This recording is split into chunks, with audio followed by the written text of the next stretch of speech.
Bueno, buenas tardes, ¿cómo les va?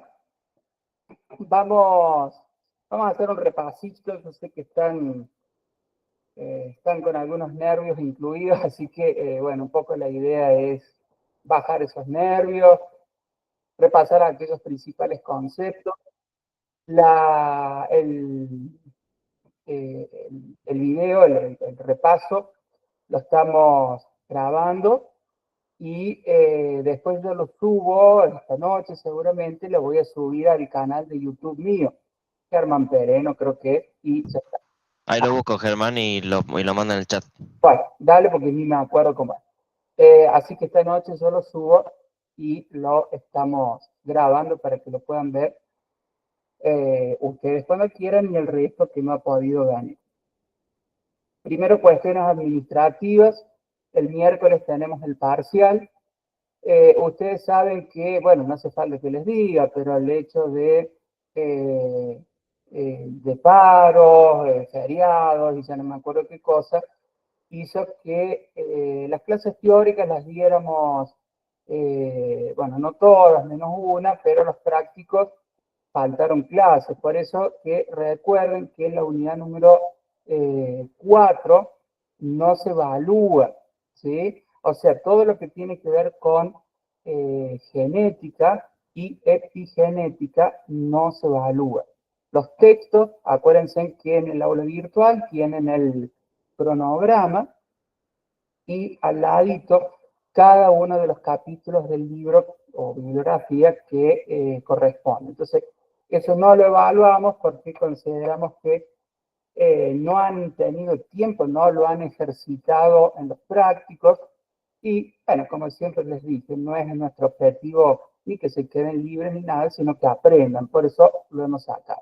Lo evaluaremos, Dios mediante, en el segundo parcial, ¿sí? Recuerden que unidad número 1 tampoco se evalúa, de hecho esa no la hemos visto, así que si bien tienen el PowerPoint, pero esa unidad no se evalúa. El miércoles hay 4 horarios.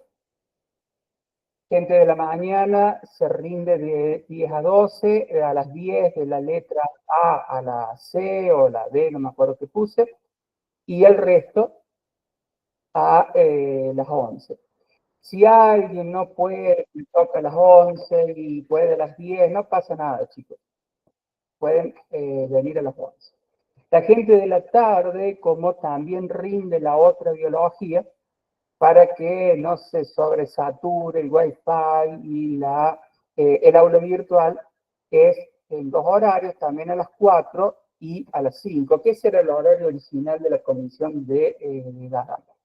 Si alguna persona no puede rendir en esos horarios porque trabaja, puede asistir a la mañana, vaya a la mañana. Si no puede asistir a la mañana, yo voy a estar un rato más en el aula, se puede acercar y rinde a partir de las 18 horas. No pasa nada. La modalidad es lo mismo que hicimos en el ingreso. Recuerden traer sus celulares, notebook, netbook. Si no tienen, no pasa nada. Y está en el laboratorio. Sí, lo único que tienen que traer, además de eso, es aprendida la contraseña del aula virtual, porque obviamente se rinde por aula virtual. La otra noticia que tengo es que como no son muchos temas, yo en principio les había dicho que eran 25 preguntas, vamos a tomar 20 preguntas, ¿sí? Porque claro, todo lo de genética y epigenética lo hemos sacado. Por lo tanto, son 20 preguntas, múltiple opción, cada pregunta tiene 4 opciones, ¿sí? Donde solo una es correcta, obviamente pueden ser todas correctas, pero siempre una es la correcta. Tienen 40 minutos de tiempo, yo les puedo asegurar que lo van a terminar mucho más rápido, pero bueno, para que ustedes puedan estar tranquilos, es de libre navegación y bueno, creo que ya lo administrativo estamos. ¿Hay alguna pregunta acerca de lo administrativo? ¿Alguna duda? ¿Alguien está perdido? Dale, Nathaniel, sí. Hola, profe, ¿qué tal? Una pregunta. Las preguntas del parcial se pueden como retroceder, no son corridas. Sí, Sí, es de libre navegación. O sea, si te pasas a la 4, querés volver a la 3, podés volver a la 3. Gracias. José, el horario de la mañana es de acuerdo a tu letra de apellido. Si sos la E, es a las 11 de la mañana. Y me olvidé del aula. El aula para la gente de la mañana es el auditorio, que es donde cursan, y los de la tarde creo que es el aula B, que también es donde cursan. Vale. ¿Alguna otra pregunta, gente, de eso? ¿No? Bueno, Profe, sí. perdón, no escuché al principio si dijiste que podíamos ir o a la mañana o a la tarde, o los de la tarde van a la tarde. No, la idea es que vengas en el horario que te corresponde. Si por alguna razón no podés asistir, no pasa nada que asistas en otro horario, pero no te quedes sin no rendir. Ok, gracias. Para responder, sí, ahí que veo en el chat, es solo parcial, no hay ni clases teóricas ni prácticas. Rocío, no te hagas ningún problema, te esperamos, ¿sí? Insisto que el examen tiene 40 minutos, les va a sobrar el tiempo, no hay problema con eso. ¿Estamos? Bueno. En relación entonces a los textos a evaluar, los temas a evaluar, queda poquito, porque es unidad número 2 y unidad número 3. La unidad número 2, no, Silvina, no te hagas problema, no, asistí directamente, ¿sí? Búscame a mí en todo caso. Sí, se aprueba con 4. Con 4 es lo mismo que el ingreso, o sea, son 12 preguntas para el 4. Y para promoción, que acuérdense que pueden tener un 6, son 16 correctos. ¿Está bien? Acá recuerden que en biología se puede recuperar para la promoción, pero la promoción es indirecta. Eso significa que en algún momento van a tener que rendir un coloquio. Pero bueno, no nos preocupemos por eso. Ahora vamos por el 10 y después vemos cómo nos va con el resto de la vida. Les decía, unidad número 2 es todo lo que tiene que ver con el origen de la vida, ¿sí? Ya acá tengo abiertas las clases, a ver si puedo compartir, como para ir repasando los principales conceptos. No sé qué estoy compartiendo ahí, a ver. ¿Qué estoy compartiendo? Nada, en negro. Ahí está, ahora sí, unidad 3. No, pero no es esa. Soy inútil, chicos, perdón, pero dejar de presentar. Quiero compartir otra. Esa. ¿Ahí la ven? Así es. Ahí está, va. Esta es la unidad número 2, que es el origen de la vida. Esta es la clase teórica que tienen ustedes en el aula virtual. A ver, primera cuestión, porque yo sé que el libro, esto lo hablamos en la primera clase, en el libro hay muchos conceptos, muchas cosas, muchos nombres que no lo hemos visto en clase. Entonces, nadie, chicos, en el parcial les va a preguntar el nombre de un autor, de un investigador, de un biólogo o de algo, de algún concepto que no lo hemos visto en clase y que está en un libro. ¿Está bien? Entonces, primera cuestión, nos sacamos ese peso que en el libro hay un montón de conceptos. El libro es excelente en tanto ustedes entiendan el concepto principal. Entonces, como yo siempre les digo, sepan, entiendan los principales conceptos a partir de las clases teóricas.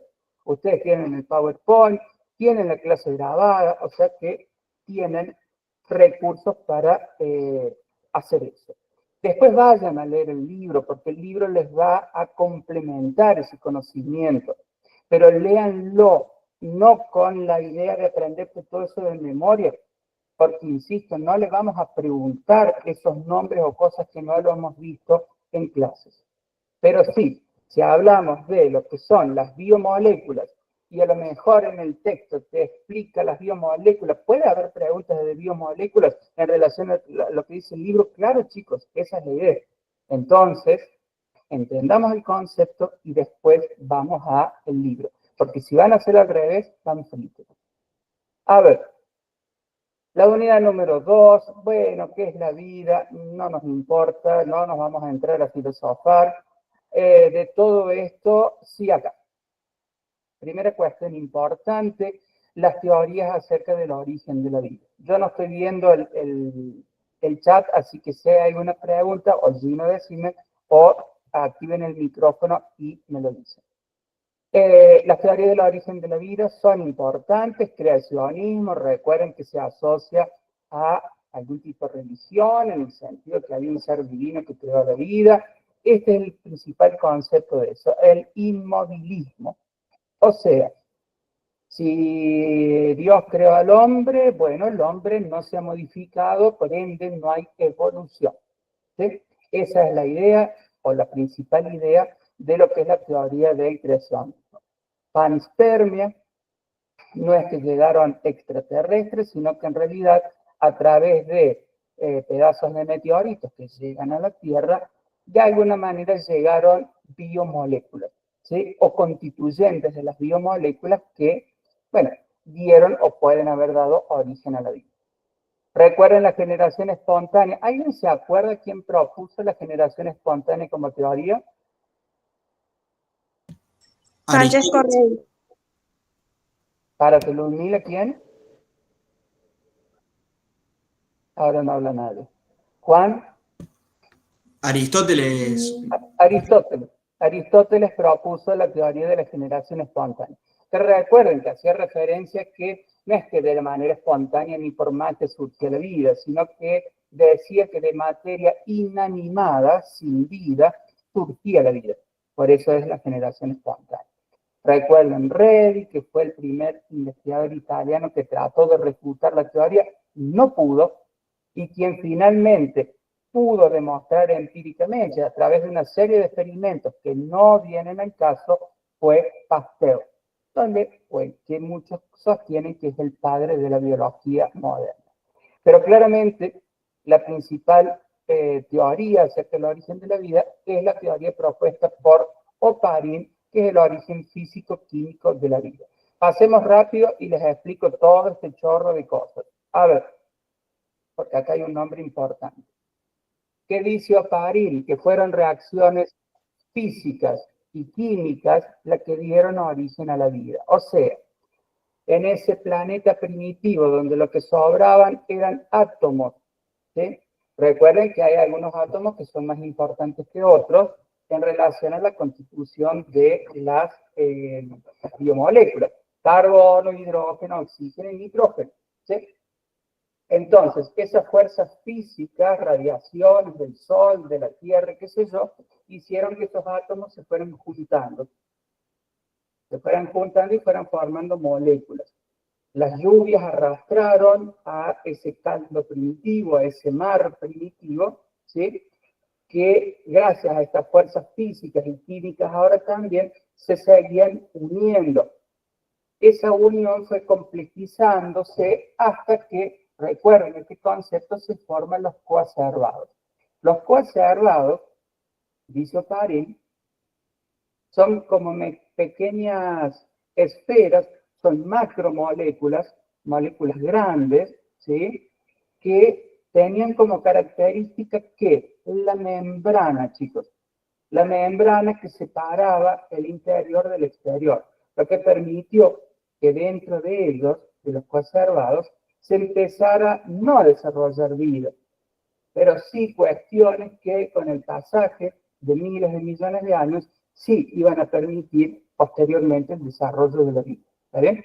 La teoría físico-química de la vida más los coacervados son conceptos importantes.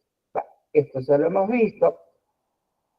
Esto también lo aclaro porque me han preguntado 2 o 3 veces quiénes fueron los precursores de la vida, y muchos dicen que son los estrematolitos. A ver, los estrematolitos en realidad son estructuras fijas, ¿sí? corales, chicos, que en realidad allí se asentaron y se asientan lo que son las cianobacterias. Las cianobacterias son, de alguna manera, las primeras bacterias, los primeros seres vivos que surgieron de los coacervados, de los protobiontes y finalmente llegan estas cianobacterias. ¿Qué rol importante y fundamental tienen? Estos fueron los primeros oxigenadores, o sea, empezaron a tirar oxígeno a la atmósfera que hasta ese momento carecía de ello. Aquí está otro concepto que es protobionte. Recuerden que se considera el precursor de las células procariotas. Luego de las células procariotas, ustedes saben que vienen las células eucariotas. Acuérdense, en relación de los protobiontes, ¿sí?, que dos cuestiones. Uno, la membrana, y dos, que podían transmitir genéticamente a las generaciones siguientes. Eso de alguna manera permitió dar origen a las primeras células que fueron las células procariotas y después las células eucariotas. ¿Qué otros conceptos son importantes? Heterótrofo, anaeróbico. ¿Alguien se acuerda qué es eso?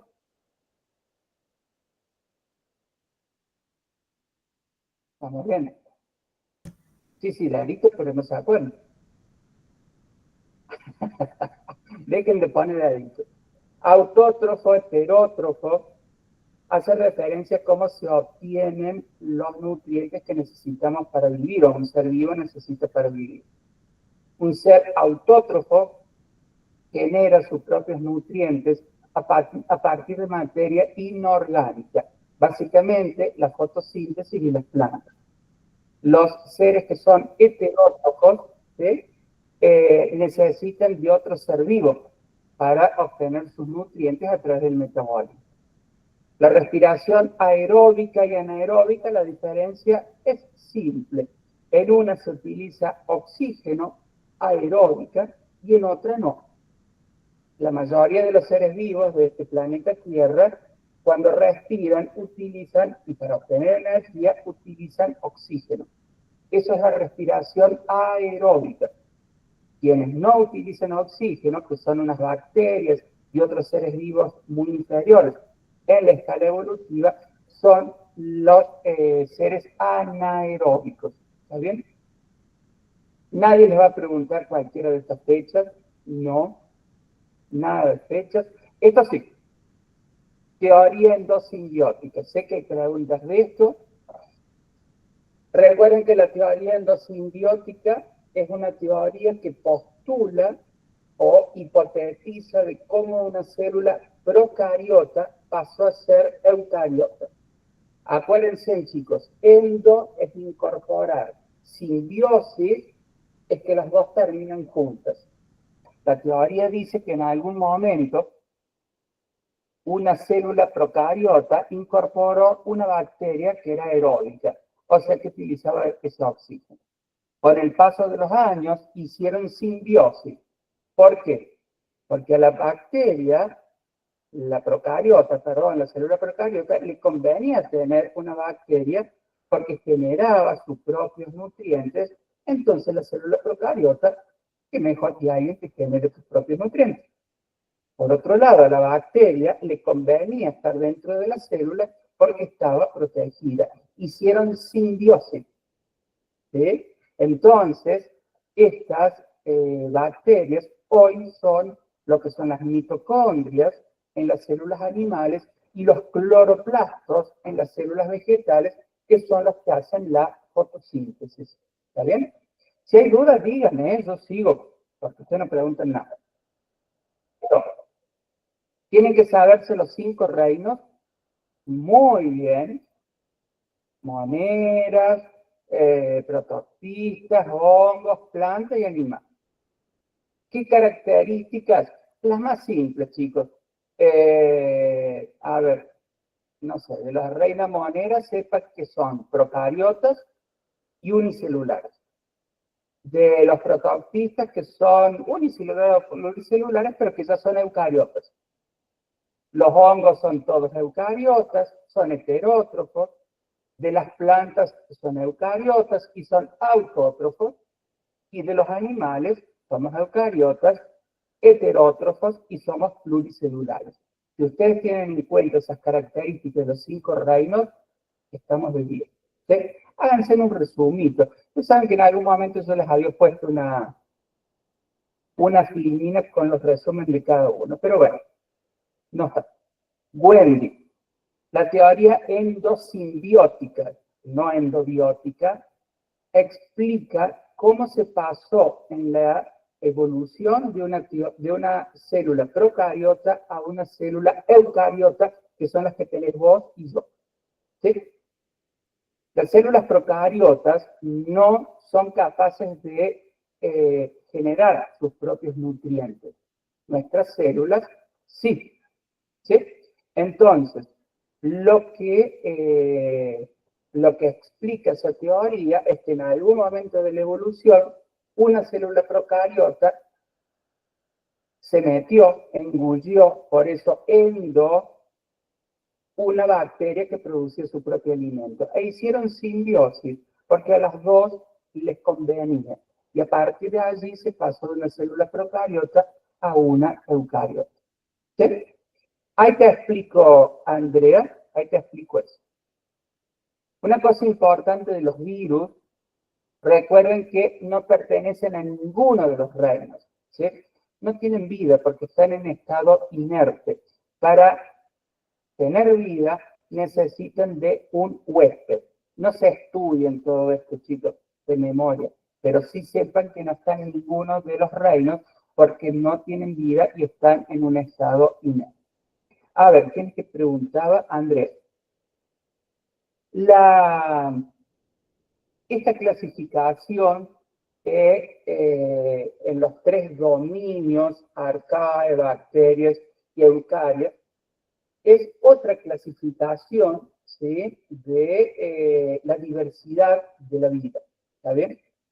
En realidad, en lo práctico, Andrea, se utiliza más la clasificación que vimos recién, de los 5 reinos. ¿Sí? Pero, bueno, no quería dejar de dárselos porque también hay algunos autores que utilizan esta clasificación. En cualquier caso, no es lo mismo hablar de reinos y dominios. Se supone que la postura de hablar de 3 dominios es más compleja, más abarcativa, más general que la otra. No les vamos a preguntar, chicos, todo esto de lo que está acá abajo, ¿sí? Sí, insisto, sepan las características de los 5 reinos que vimos recién y por lo menos sepan que existen 3 dominios: arcae, bacterias y eucarias. Ya está. ¿Sí? Porque si no, ya es muy biología evolutiva y no tenemos tiempo.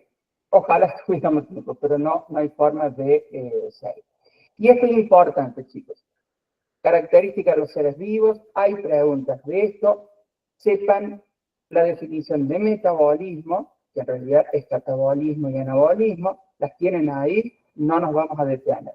Autoperpetuación, sépanse la definición, sépanse la definición de irritabilidad, bueno, reproducción es fácil, crecimiento y desarrollo, ¿sí? Movimiento es fácil, adaptación y que finalmente nos vamos a morir. Es importante que sepan bien cuáles son las características de los seres vivos y la definición de cada uno de ellos. ¿Sí? Es importante que eso lo sepan. Bueno, ¿cómo vamos? Porque hablo como un loro. ¿Cómo vamos? Va. Profe, Sí. perdón, le hago una consulta. Mire, usted sabe que cuando ahí habló de los reinos, por ejemplo, en la unidad 2 del apunte, sinceramente lo estuve leyendo, buscando, pero no sale así. Sí tengo el PDF. Sí, José, tenés razón. En el libro salen los 3 dominios, pero no los 5 Sí, reinos. claro, en el libro y de las cosas que usted viene hablando, porque la vengo estudiando, y hay algunas cosas que están en el PDF, pero en el libro no, así concretamente. Por eso yo Por les ahí. decía al principio, José, y el resto, Vos Sí. entendete bien el PowerPoint, después lo que vos veas que está en el Bien. libro y no está en el PowerPoint, no, léelo porque te va a ayudar a entender el concepto, pero no te tortures tratando de estudiártelo de memoria, ¿sí, José? Perfecto. Gracias, profe. Gustavo.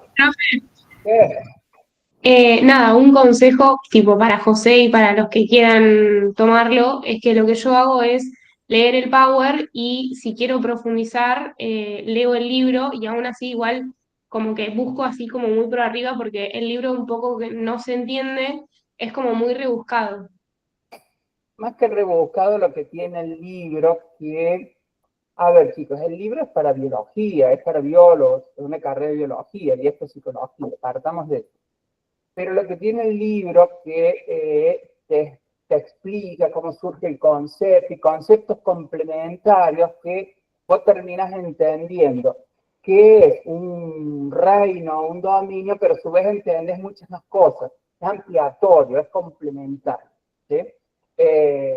Pero bueno, para eso tratamos de buscar un equilibrio entre lo que dice el libro y lo que creemos importante para que ustedes aprendan. Por eso digo, entendamos mejor el PowerPoint y después pasamos al libro. Profe, ¿le puedo hacer una consulta? Sí. No tiene que ver con los temas, sino que tiene que ver con que usted subió que los horarios del parcial, ¿viste? Y dice turno mañana, tal hora, y turno tarde, tal hora. Eso es con respecto a la clase de usted, ¿no? Porque yo soy turno mañana en el teórico y turno tarde en el práctico. No, no.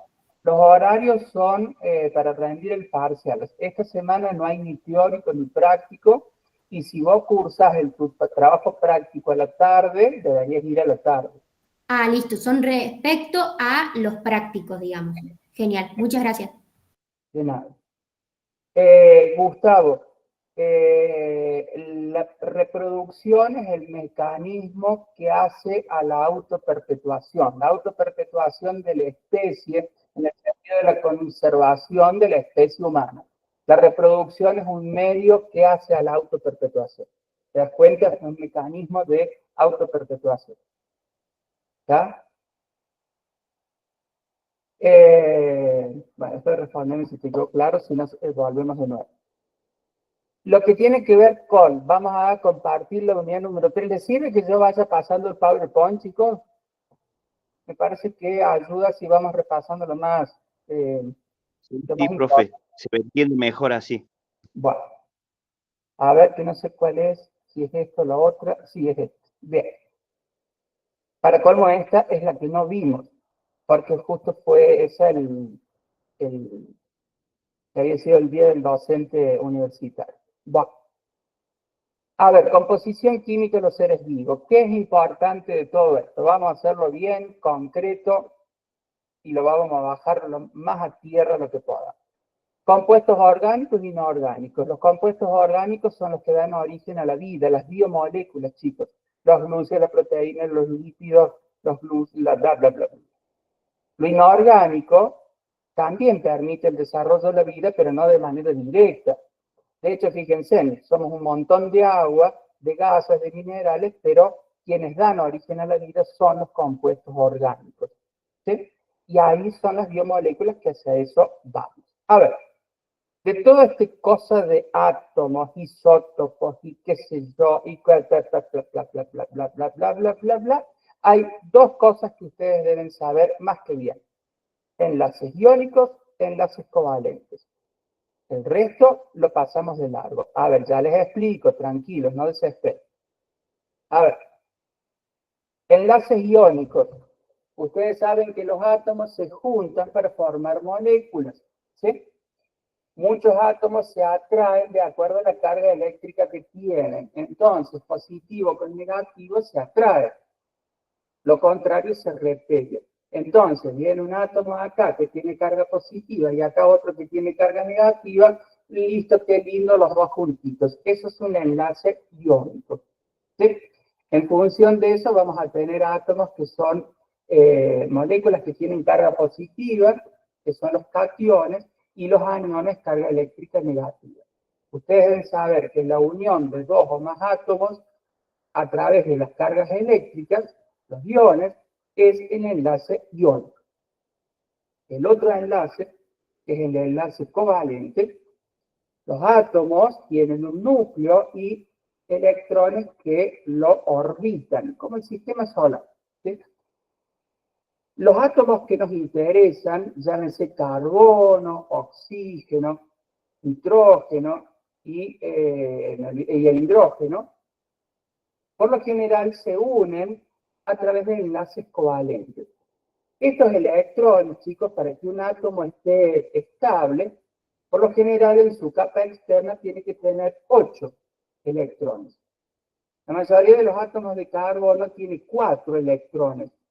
Entonces significa que no es estable.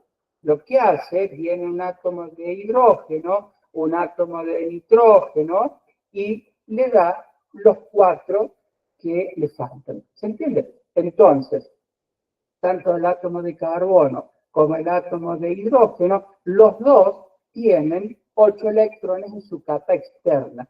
Entonces, los dos están estables y de hecho es un enlace muy fuerte. Ese es el enlace covalente. ¿Se entiende la diferencia? Bueno, yo sigo, ¿eh?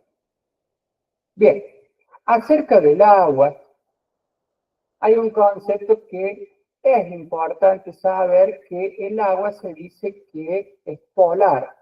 ¿Vieron las pilas que tiene un polo positivo? Un concepto es el covalente, el que tiene todos sus electrones, ¿no? Así es, Delfina. Así es, vos los viste. ¿Qué les estaba diciendo? ¿Viste olvidar, Delfina? ¿De qué estaba hablando? El agua. Ah, Que el agua es polar. Eso. Vieron que las pilas tienen dos polos, un polo positivo y un polo negativo. Bueno, es lo mismo. El agua, en la molécula de agua, hay un polo que por lo general suele ser positivo y un polo que puede ser negativo. Todo esto lo pasamos, chicos, lo pasamos de largo, de largo, de largo, de largo. Sí, este concepto. Acuérdense, hidrofílica, hidrofóbica. Estos conceptos son importantes. Acuérdense que cuando hablamos de moléculas que son hidrofílicas, son afines al agua, son polares, ¿sí? Porque tienen dos polos, ¿sí? Por el contrario, tenemos otras moléculas que son hidrofóbicas, fóbicas porque rechazan al agua. En ese caso se dice que son apolares, como las grasas y el aceite. Viste que cuando echas una gota de aceite en el agua, se rechaza. Estos dos conceptos son importantes. También se dice que estas moléculas que tienen esta capacidad de ser hidrofílica e hidrófoba en otro extremo, se llama anfipatía. Son anfipáticas. Anfipáticas. ¿Sí? Eso es un concepto que es importante que lo sepan, porque además lo vamos a aplicar después. Ácidos y bases, no importa, ya chicos, para cómo toda esta clase no la pudimos ver, es un embole, porque lo más importante, pasamos las salas minerales y vamos a las biomoléculas. No les vamos a preguntar esto, chicos, estos números, no tiene sentido. Pero sí sepan que, como empezamos la filmina, decíamos que la mayor componente, nosotros seres vivos, a contraposición de lo que uno podría pensar, somos, en su gran mayoría, compuestos inorgánicos. ¿Por qué? Porque tenemos mucha agua en nuestro cuerpo.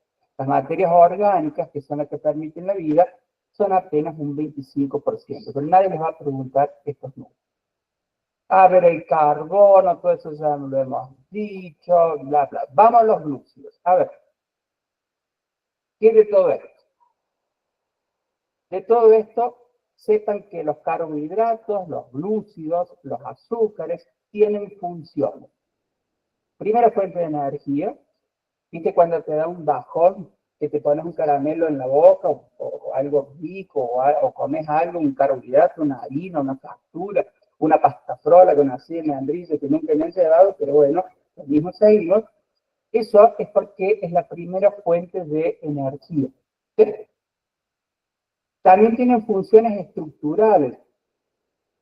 ¿Se acuerdan cuando vimos membrana? Eso sí, lo vimos en clases, que por ejemplo hay proteínas que se llaman glucolípidos.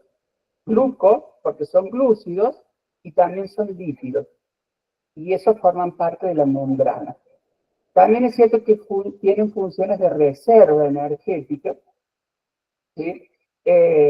Porque, no, con batata, no, Lourdes, por favor, no.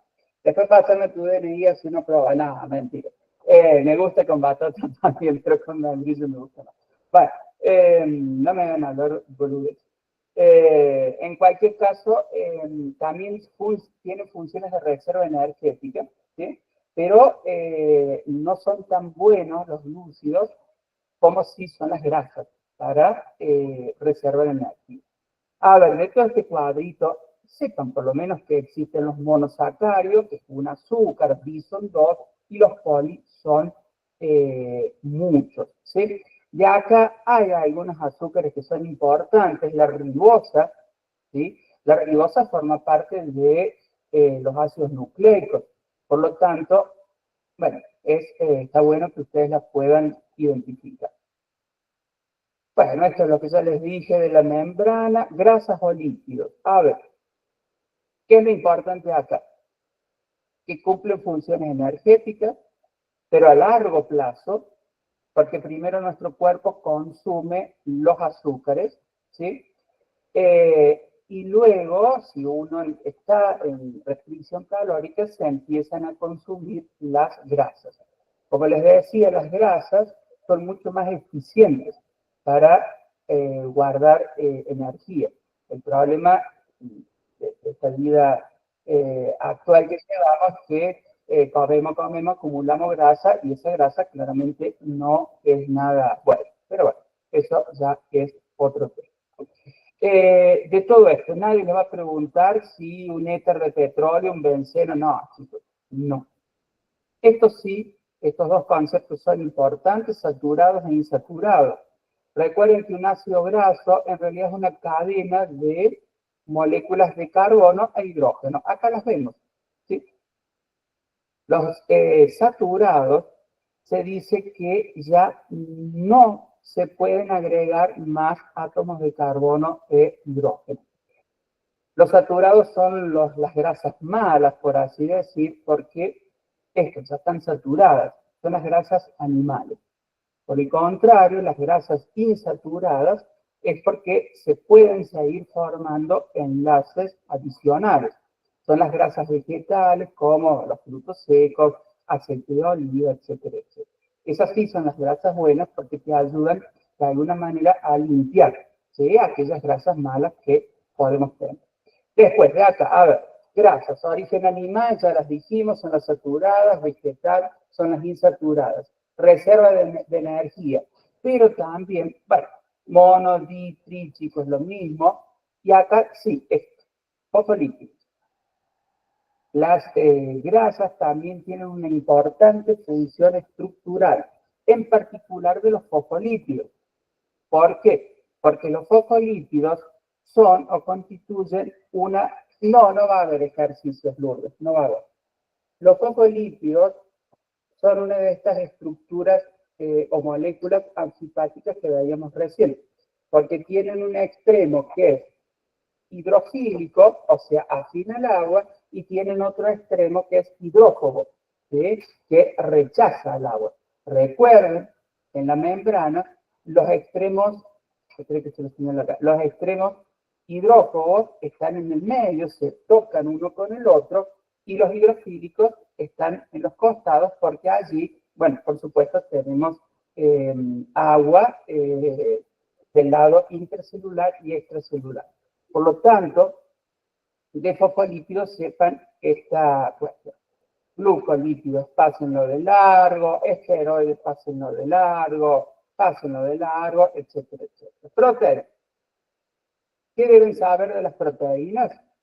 Que son macromoléculas, moléculas muy grandes que están formadas por cadenas de aminoácidos. ¿Sí? Los aminoácidos, las funciones, chicos, ni en pedo se van a leer todo esto, ¿no? Ni se van a estudiar todo eso en memoria. Es imposible saber la enorme cantidad de funciones de las proteínas. Por lo tanto, pasamos de lado. Los aminoácidos, nada de todo esto, pero por lo menos sepan, chicos, que hay 20. Tampoco les vamos a preguntar, ¿el aspartato es un aminoácido esencial o no es esencial? No, chicos. Pero por lo menos sepan que una proteína es una macromolécula, cadena de aminoácidos, y que los aminoácidos son 20. Los esenciales son los que incorporamos a través de la alimentación, y los no esenciales son aquellos que los fabrica nuestro propio cuerpo. ¿Sí? Por último, de los ácidos nucleicos, ¿qué deben saber? Que son cadenas de nucleótidos. ¿Qué carajo es un nucleótido? Es una macromolécula que está formada por una base nitrogenada, un azúcar y un ácido fosfórico. Lo importante es la base nitrogenada y el azúcar. El ácido fosfórico no es que no sea importante, sino que en realidad es quien proporciona la estructura de la cadena. Acuérdense que no, Gustavo, no vamos a tomar, sepan que son la estructura primaria, secundaria, tercera y cuarta, que faltó una porque son 4, pero no vamos a preguntar eso, Gustavo. Sepan que tenemos 2 tipos de azúcar, la ribosa en el ARN y la desoxirribosa en el ADN. Las bases nitrogenadas, adenina, guanina, citosina, timina y uracilo. Lo que es adenina y guanina se conocen como purinas, pirimidinas son las restantes. Bueno, demasiado fino, pero por lo menos sepan que así son. Recuerden que las bases nitrogenadas son complementarias, adenina, guanina, timina, citosina. Adenina, timina, guanina, citosina. ¿Sí? Que en el ARN desaparece la timina y es reemplazada por el uracilo. En relación a esto, chicos, creo que había, bueno, el ADN, sepan que es una doble cadena, que allí están los genes, y la función del ADN es transmitir la herencia, ¿sí? Transmite los caracteres hereditarios. En el caso del ARN, ya sabemos que hay 3, mensajero, transferencia y ribosomal. No les vamos a preguntar la función de cada uno de ellos, chicos, porque eso es genética, ¿sí? De tal manera que eso no, pero sí sepan que la función del ARN es la expresión de la herencia. O sea, en el ADN te dice que va a tener que tener los ojos marrones y el ARN fabrica la proteína para que vos tengas el color de ojos marrón. ¿Los aturdí mucho? ¿O cómo van? Sí, los aturdí. Ah, a vos, Gina, te aturdí, mira. Yo creo que sí se puede, sí se puede. Sí, se puede. Sí. Miren, el parcial, no, a ver, fuera de joda. No, a ver, yo soy consciente, chicos, que no, las clases teóricas, la verdad que, bueno, por suerte, pudimos darla toda, al menos justamente lo de composición química, que es lo que más les cuesta, justo cayó ese asueto. Pero después se hace un trabajo muy complementario con los prácticos. Bueno, los prácticos no se pudo, entonces no es para que se relajen, no jodan, pero sí hemos tratado de bajar un poquito el nivel de complejidad de las preguntas, porque, bueno, de hecho sacamos genética, bajamos la cantidad de preguntas, porque insisto, no queremos que ustedes desaprueben ni quedan libres. Lo que queremos es que aprendan, porque el año que viene van a cursar neuro y si no saben lo que es célula, van a estar en el horno. Entonces, bueno, por eso es la idea.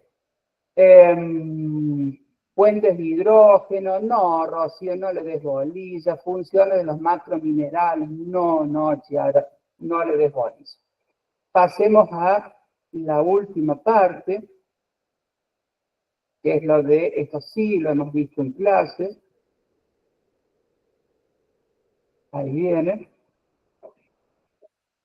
Sí, ahora vamos, Jacqueline, ahora vamos. No, teoría de isótopos, no. No. Tipo de experimentos que descubrieron cosas, no, Nahuel, no. De los fases, sí, ya va, Delfina, espera, ya llegamos y espero que no haya ninguna Ana en el micro.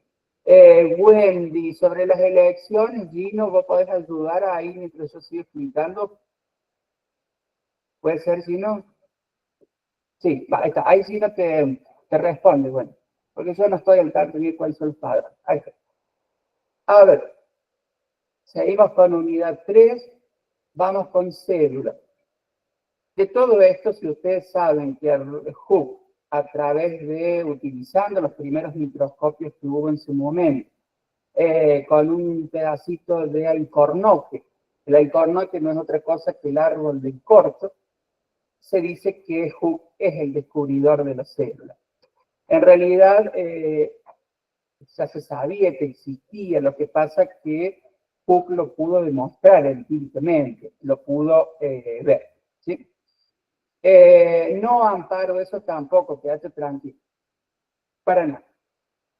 Sí lo que es la teoría celular, chicos, ¿sí? A ver dónde está. Esto es importante que lo tengan muy clarito.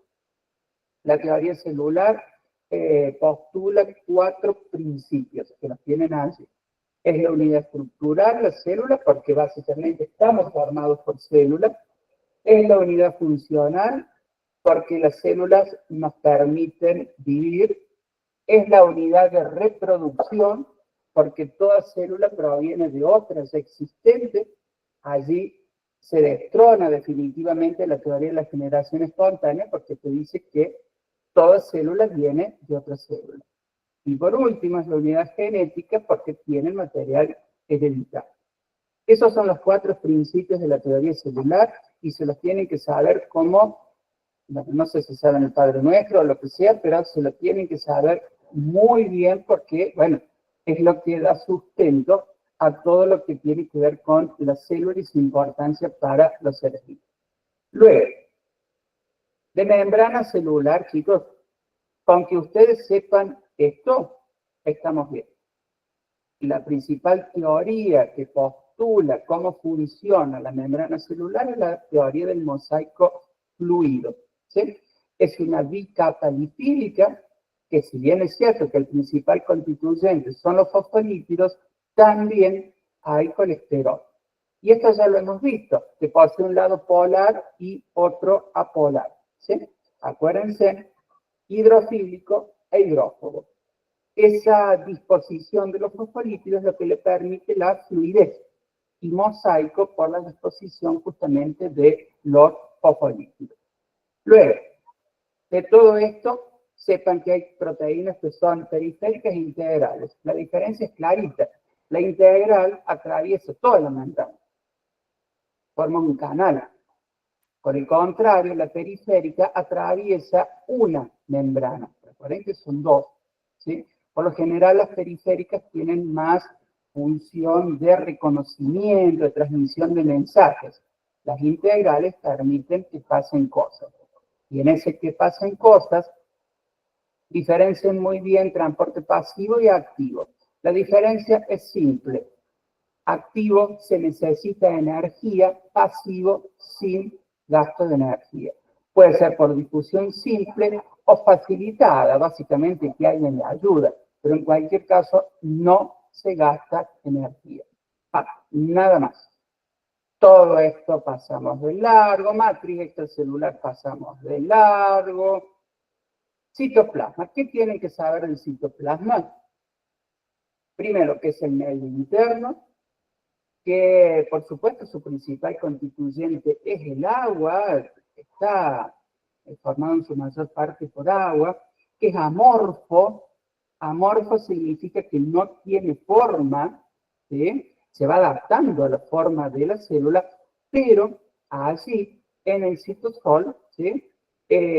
Todas las organelas están flotando. Por lo tanto, si bien no tiene forma el citosol, pero de alguna manera ayuda a la célula mantener una forma. Pero, bueno, es amorfo, se adapta a la forma. De las endomembranas, sepan cuáles son. Ahora las vamos a ir viendo. Pero ¿por qué se llaman sistema de endomembranas? Primero porque tienen membranas, una bicapa lipídica, lo mismo que antes, pero que además, chicos, forma todo un sistema que permite que se haga una proteína en el retículo endoplásmico rugoso, que esa proteína sea engullida para una vesícula, se la lleve el Golgi, que el Golgi la empaquete y la largue. Vamos a nuevo. Se llama sistema de endomembranas porque funcionan todas estas estructuras de manera coordinada para la síntesis de las proteínas, especialmente, además para otra función. ¿Sí? Por eso es que se llama sistema de endomembranas. ¿Quiénes lo conforman? Las vesículas, las vacuolas, pasamos de largo, acá sí nos detenemos. Retículo endoplásmico, hay dos tipos, rugoso y liso. Rugoso porque tiene ribosomas, por lo tanto la función no es otra cosa que la síntesis de proteínas. El liso, síntesis de líquidos, desintoxicación, metabolismo de hidratos de carbono. Piensen, porque, a ver, si yo les digo, por ejemplo, que el fin de semana pasado tuve un fin de semana agitado y resulta que bebí en demasía cerveza y no sé qué cosa. Y sabemos que nuestro hígado es un órgano fundamental para ayudar a limpiar nuestra sangre o sacar el alcohol de la sangre. ¿Qué organela celular esperamos que esté muy desarrollada en las células hepáticas del hígado? ¿Me entienden? Retículo endoplásmico liso. ¿Se entiende? Porque es la que ayudan a la desintoxicación. Y de hecho, es así. Otra cosa podría ser que, no sé, una célula del cerebro, en X parte del cerebro, necesita comunicarse todo el tiempo con otras células, por ende lo hace a través de miles de proteínas. ¿Qué estructura ustedes estarían esperando que esté muy desarrollada en esa célula? El retículo endoplásmico rugoso, ¿me entienden? Porque es así donde se producen las proteínas. Digo, no solamente estudien la función de cada una de las organelas, sino que piensen en este tipo de ejemplos. Por ejemplo, sabemos que la mitocondria, una organela que vamos a ver ahora a continuación, es quien proporciona la energía a la célula. Por ejemplo, el espermatozoide, que tiene una cola enorme, que en realidad se llama el flagelo, que tiene que llegar hasta el ovario de la hembra para tratar de reproducirse, es lleno de mitocondrias, porque tiene que gastar un montón de energía en busca del ovario. ¿Sí? Me refiero que pasan de largo que no son relevantes para el parcial. Por ende, no lo explico ahora. ¿Está bien? Chiara se dice, porque yo la leía Chiara, como no veo nada. Claro. Aparato de Golgi, sí es importante, no es relevante. A ver, acumulación de sustancias de secreción es como que le da, los empaquetas, ¿sí? Los empaquetas para ser exportados hacia afuera de la célula. De hecho, conjugación es como que las prepara. Por lo tanto, el Golgi tiene por función preparar todo lo que tiene que salir de la célula a través de la provisión de membranas. O sea, le da las membranas a las vesículas, el retículo endoplásmico rugoso o lo que necesite. Eso es la principal función del Golgi. Bueno, esto ahí lo explica por estos sistemas de endomembranas, porque es todo un sistema que funciona coordinadamente. Los lisosomas, digestión, porque tienen enzimas que son capaces de degradar algunas sustancias que ingresan a la célula. Acá sí hay conceptos importantes. Nahuel, no, porque eso es genética. No, la estructura del ADN no, porque es genética. Acá sí hay conceptos importantes. Endocitosis, la célula incorpora algo. Exocitosis, la célula expulsa algo. Recuerden que la endocitosis puede ser, si es un sólido, estamos hablando de fagocitosis. Si es un líquido, estamos hablando de pinocitosis. ¿Sí? Endocitosis incorpora un sólido, fagocitosis, un líquido, pinocitosis. Si la célula expulsa algo, es exocitosis. Tráfico de las vesículas inoculas. Pasarlo de lado. Bien. ¿Qué más? Otras organelas. Los ribosomas, sepan que son las organelas más numerosas de la célula y que tienen a su cargo la síntesis de proteína. Peroxisomas, chicos, pásenlo de largo. Pasamos de largo. Mitocondrias, claro, es importante. ¿Qué? ¿Qué, Julieta? Te repito. Hablo tanto que... Bueno, mientras Julieta pone mitocondrios, ustedes deben saber que allí se produce la energía de la célula, tiene dos membranas. La mitocondria, recuerden que también tiene ADN, ¿sí? Ese ADN es materno, ¿sí? Y que la mitocondria vendría a ser aquella bacteria que, de acuerdo a la teoría endosimbiótica, alguna vez se incorporó. Julieta, endocitosis es cuando la célula incorpora algo, por eso es endo hacia adentro. Si es un líquido, se llama pinocitosis. Si es un sólido, se llama fagocitosis. Cuando la célula saca algo, es exocitosis. ¿Sí? Bueno, esto ya lo hemos visto. Aeróbica porque utiliza oxígeno. Anaeróbica es que no utiliza oxígeno. Por supuesto, nosotros humanos utilizamos oxígeno. Del citoesqueleto, ¿qué es lo que deben saber? Que está formado por los microfilamentos, filamentos intermedios y microtúbulos, y que las funciones de alguna manera mantener la forma de la célula y permitir el movimiento de las organelas. Ya está. Con eso es más que suficiente. Esto ya lo hemos visto, cilios y flagelos. Pasamos. Centriolos por ahora, porque ahora vamos a ver ciclo celular. Los centriolos sepan que están de pares, que son cilindritos pequeñitos y que ellos la pasan bien porque la mayor parte del tiempo están inactivos. Los centriolos se activan, ¿sí? Cuando se va a producir el ciclo celular, que es lo que vamos a ver ahora a continuación. Lo del núcleo, ¿qué tienen que saber, chicos? Tienen que saber que el núcleo tiene una membrana nuclear, que también es una bicapa lipídica, que esa membrana tiene pequeños agujeritos, que son los poros nucleares, que dentro del núcleo está todo el material genético disperso, ADN con proteínas histonas, que eso se llama cromatina, y que también existe una estructura que es el nucleolo, que el nucleolo tiene por función formar los ribosomas. Con que sepan eso, estamos más que bien. Bien, y por último, ¿cómo vamos con células? Los terminé de asesinar con todo esto, ¿no? Sí. Bueno. Morimos. Bueno.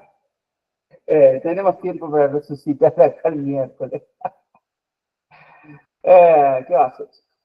Ya lo que va, sigamos. Ciclo celular. Vamos a ver. El ciclo celular sabemos que es el proceso por el cual las células se multiplican. ¿Sí? Solo unas pocas, o muchas en todo caso, pero neuronas, no se dividen desde que nacemos hasta que morimos, pero el resto de las células sí. Incluso hay neuronas que también lo hacen. El ciclo celular es un ciclo de crecimiento asexual, porque no hay dos sexos, ¿sí? Por el cual se divide una célula y da origen a otra célula hija que tiene la misma carga genética, ¿sí? Eso, esto es en las células eucariotas, que es la mitosis. En las células procariotas, me olvidé el nombre. Lo tengo en la punta del lengua. Va, después les voy a decir. Fisión binaria. Se dividen por fisión binaria. Se parte al medio de la célula y se divide en dos. Eso en las células procariotas. Como nosotros tenemos eucariotas, pasa por todo este proceso de la mitosis. En cualquier caso, el ciclo celular tiene esas tres fases. De cada una de estas fases, chicos, ustedes tienen que saberse, por supuesto, las subfases. Entonces, de la interfase, lo que deben saber es que la fase G1, la célula comienza a prepararse para dividirse. No es tan importante.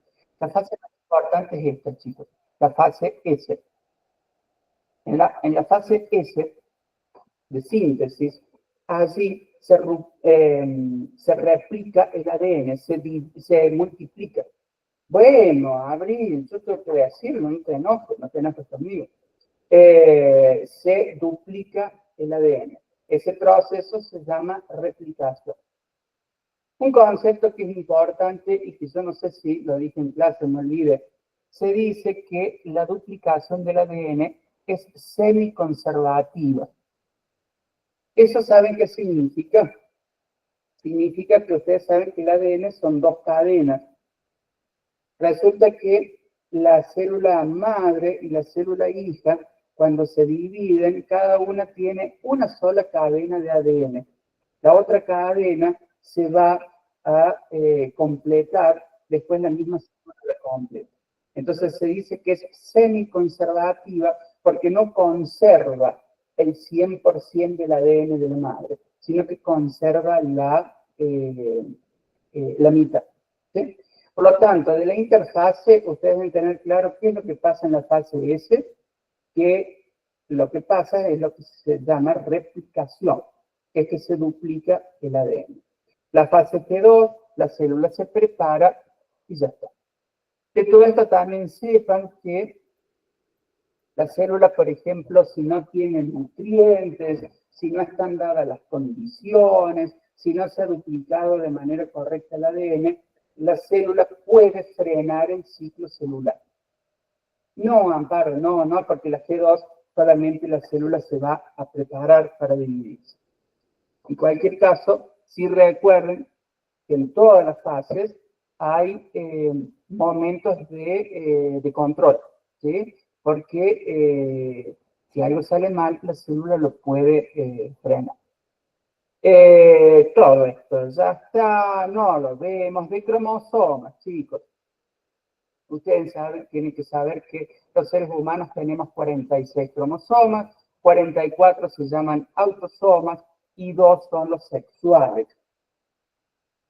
Sí, Ángela, es así como vos decís. Los 2 sexuales son XX para la hembra, XY para el macho.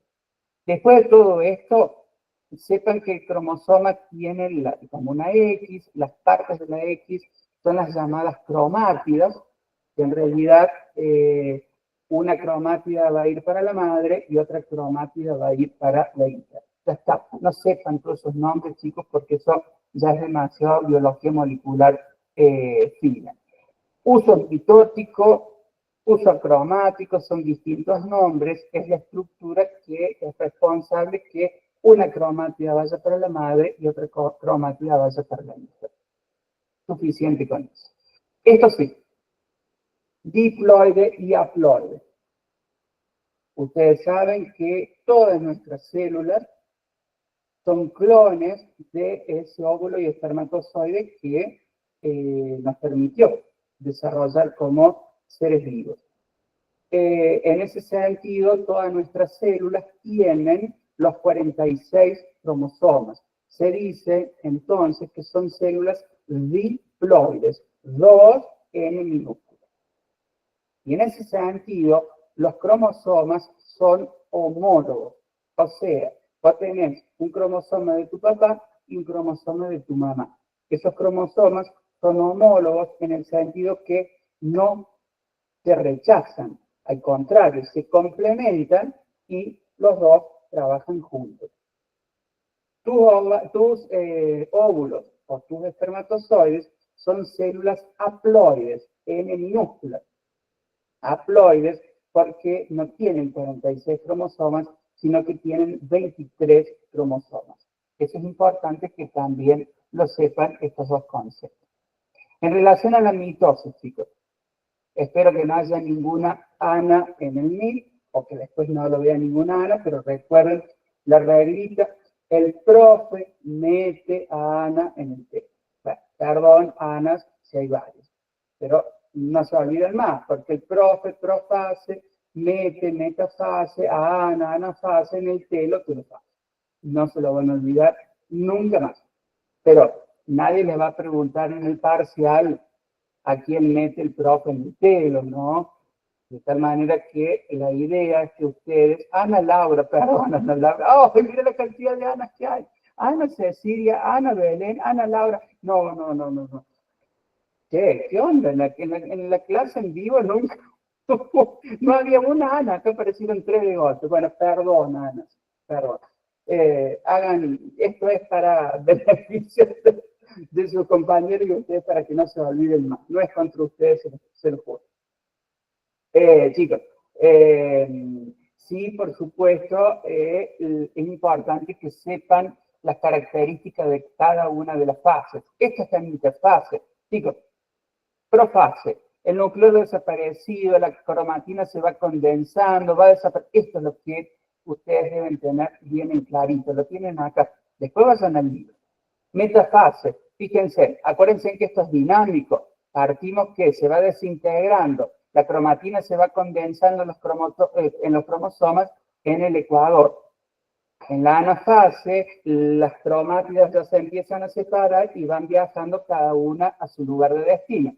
Y finalmente en la telofase se vuelve a reconstituir el núcleo, ¿sí? Y la célula finalmente se divide en dos, que es lo mismo que citocinesis. Por lo tanto, de todas estas fases, está bueno sí que se sepan estas características generales. Puede haber una pregunta que diga, ¿qué ocurre en la telofase psíquica? Por eso les estoy diciendo, no se torturen, pero sí sepan estas características generales que les acabo de decir. El otro concepto importante es la apoptosis, que es un mecanismo de muerte celular que cuando la célula detecta que el proceso de la división celular, la mitosis, salió mal, la célula puede autosuicidarse, es redundante, se suicida, ¿sí? Entonces desencadena un mecanismo de muerte celular programado para justamente que no prospere una mutación genética y finalmente la célula termina muriéndose. El otro concepto importante de todo esto es de la meiosis. Recuerden que la meiosis es el otro tipo de división celular, ¿sí? Hay una meiosis 1, hay una meiosis 2, es bastante más compleja la meiosis. Esto ocurre solo en las células sexuales, o sea, en tus óvulos o en tus espermatozoides. Recuerden que la meiosis se dice que es reduccional porque reduce el número de cromosomas de 46 a 23. Lo general, Andrea, por eso yo estoy diciendo lo general. Una cuestión, no, Ángela, eso no. Una cuestión fundamental, el crossing over. O sea, la meiosis permite la variabilidad genética. ¿Por qué? Porque se selecciona al azar qué genes quedan y cuáles no, ¿sí? La mitosis no permite la variabilidad genética porque es un clon, es igual. En cambio, la meiosis, sí. No doy más. Hablé demasiado. Preguntas, denle.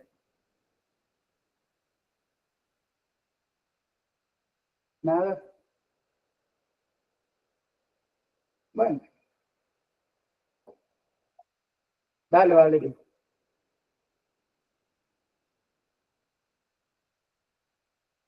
Dale, Valeria, activa el micrófono.